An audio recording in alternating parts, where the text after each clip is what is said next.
Big Brother, mainstream media, government cover-ups.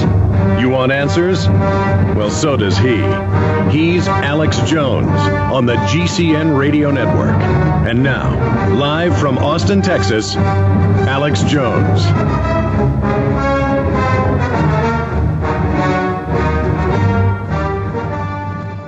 The Genesis Communications Radio Network proudly presents The Alex Jones Show, because there's a war on for your mind.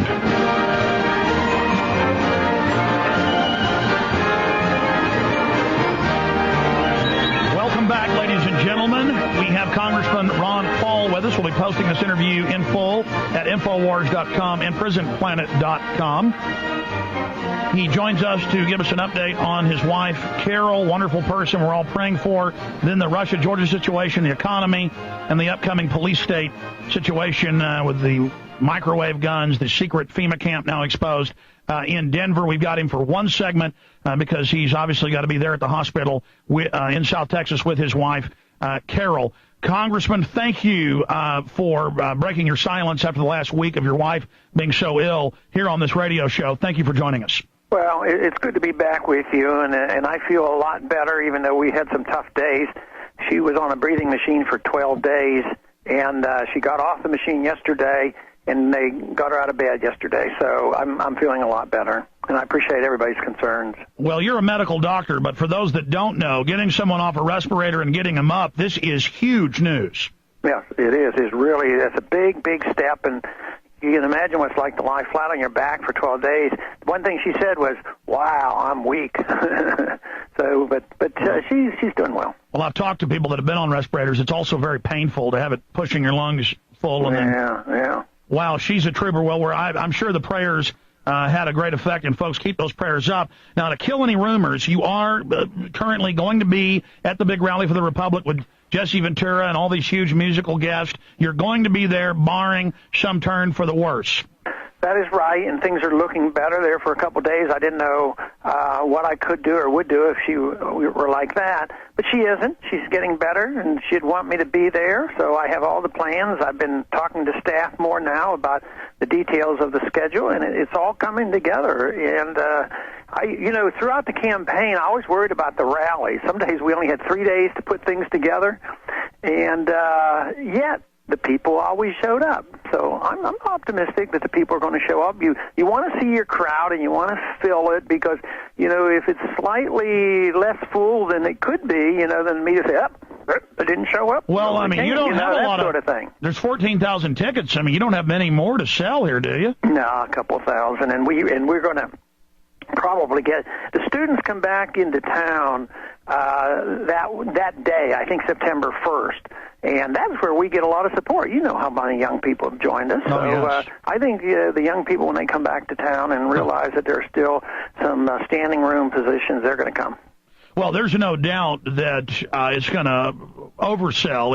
It's going to be a barn burner, and people always wait to the last minute. Ladies and gentlemen, a week and a half out, they've only got about 20% or 15% of the tickets left. You're not going to get them if you don't buy them very, very soon. And before the congressman leaves us, we'll tell you where to get those tickets. Now, let's get into the really big issues here. You have been talking about how the West has been encircling Russia, moving weapons systems in, the neocons, Israel, NATO moving advisors in, clearly ordering the sneak attack. That's now come out. The media spinning it, saying that Russia attacked. Total contempt for the public and the facts. Can you give us your geopolitical analysis, Congressman, on what we're looking at here with Georgia and now the Russian ambassadors kicked out of NATO this morning, according to the Associated Press?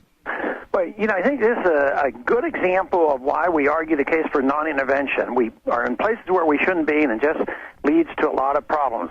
But also, it shows you how the two parties are just thinking exactly alike. Both McCain and Obama says the same thing.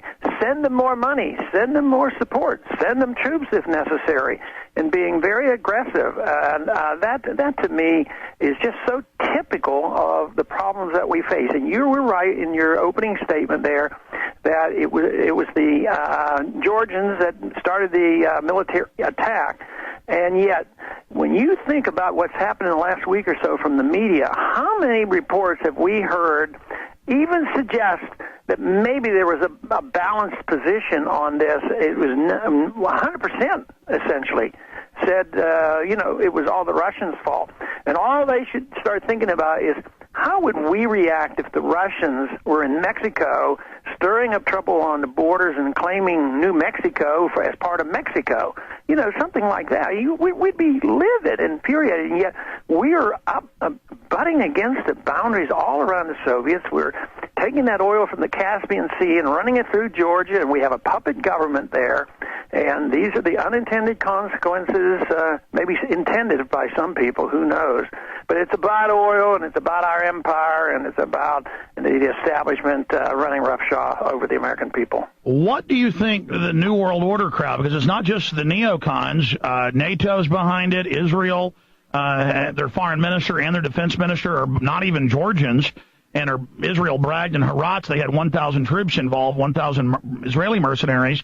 What were they thinking to gain from launching a dead-of-night sneak attack on South Ossetia, and even having, this is confirmed, Georgian peacekeepers in with the Russian peacekeepers actually stabbing them in special forces maneuvers in the back?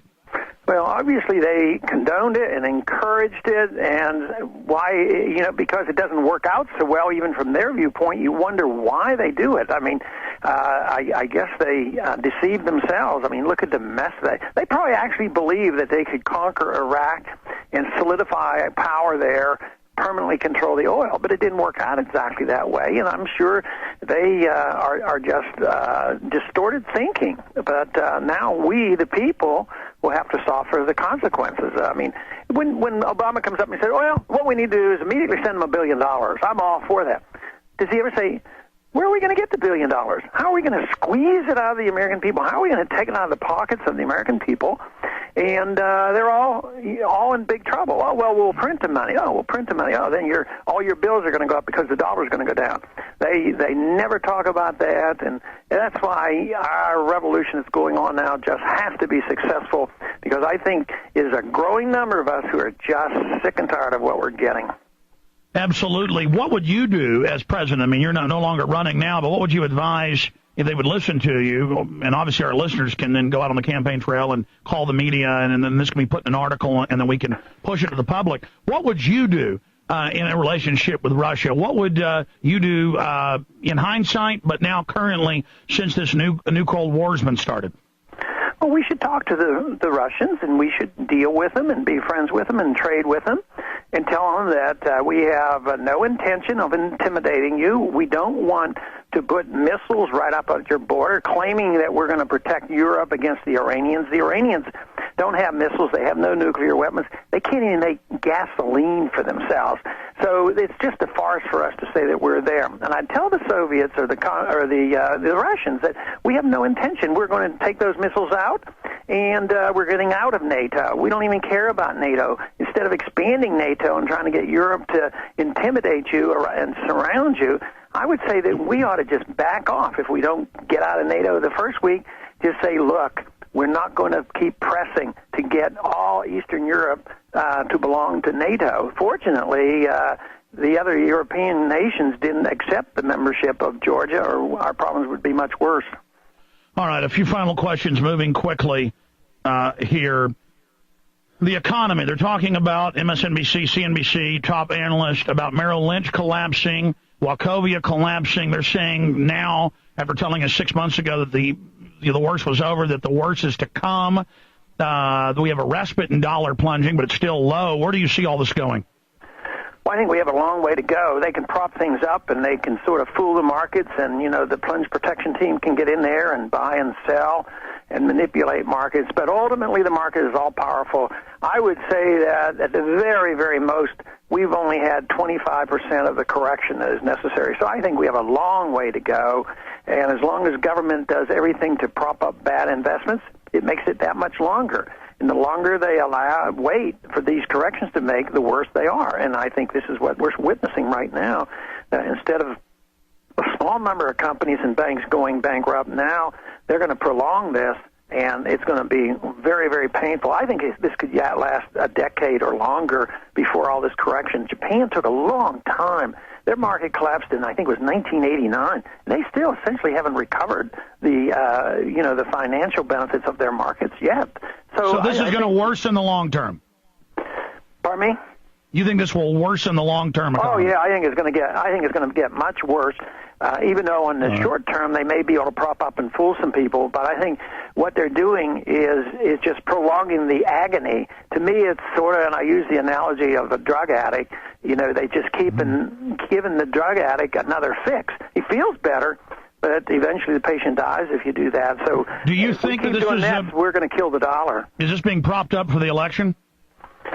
Oh, I think they always do that, and also I think maybe this Georgia incident could be part of the goal of the most radical neocons claim that McCain benefits from this.